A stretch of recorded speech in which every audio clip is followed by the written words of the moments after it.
Hello everyone, welcome to my day in my life. आज चाहिँ म अलि चाँडै उठेको भएर मैले चाहिँ बिहान मिठो चिया खाएँ अनि एकछिन उसकोसँग खेलेँ।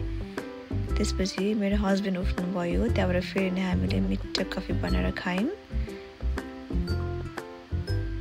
अनि हामीले दिनमा चाहिँ रोजको लागि यसरी एकचोटि खेलाइ नै रहेको हुन्छौँ अनि हामी टेरेसमा गएर एकछिन खेल्यौँ, कफी खायौँ अनि अल्छी लाग्दा म यसरी केकहरू बनाउँछु, केक खायौँ। त्यहाँबाट फेरि हामीलाई बाहिर निस्किनु थियो अनि हामी चाहिँ मजाले सनस्क्रिन लगाएर रेडी भएर अनि हामी चाहिँ बाहिर निस्क्यौँ।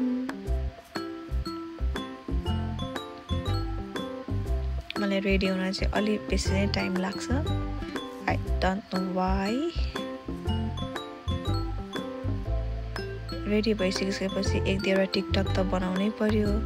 टिकटक बनाएर अनि म चाहिँ पानीसुरतिर गएँ अनि म साथीलाई भेट्नु थियो, हल्का सपिङ पनि गर्नु थियो अनि हामी पानीसुरको सल्ट गयौँ।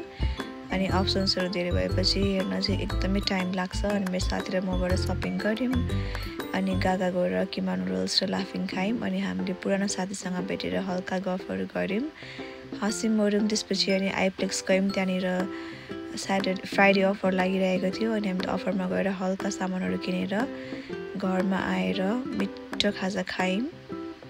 त्यस पछाडि बेलुका चाहिँ आज डिनर नगरौँ भनेर हामीले यसरी नै टोर्नाडो फ्राइज, पिज्जा स्टिक, कर्नडगहरू खायौँ।